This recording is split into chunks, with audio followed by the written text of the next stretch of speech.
الحمد لله وكفى وسلام على عباده الذين اصطفى.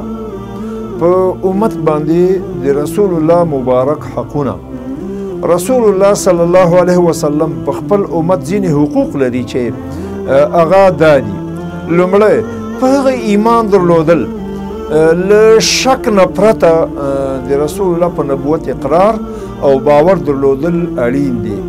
قرآن عظیم شان دغه مطلب ته د اشارې په تر کې فرمایي آمنو بالله ورسوله، تاسې په الله ایمان راوړئ او د الله په پیغمبر باندې ایمان راوړئ. د رسول الله په رسالت باندې ایمان لازمي دی. دویم دغه اطاعت او پیروي کول چې په قرآن عظیم شان کې ګڼ دلایل دي. الله تعالی فرمایي یا ایها الذین آمنوا اطیعوا الله واطیعوا الرسول ولا تبطلوا اعمالکم. ای د ایمان خاوندانو د الله تعالی اطاعت وکړئ او د رسول الله اطاعت وکړئ او خپل اعمال مه بربادوئ. دریم له هغه سره محبت کول. له رسول الله سره محبت د ایمان برخه ده او چې د چا رسول الله سره محبت نه وي هغه کامل مؤمن نه دی. څلورم هغه ته نوم نه اخیستل.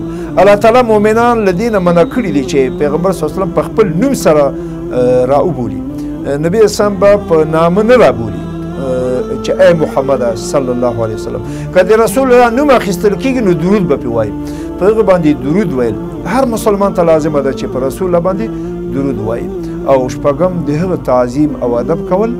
رسول الله صلی الله علیه وسلم د رسول الله صلی الله علیه وسلم تعظیم ادب او احترام په ټول امت باندې فرض عین دی، په ټول امت باندې لازم دی. سبحانك اللهم وبحمدك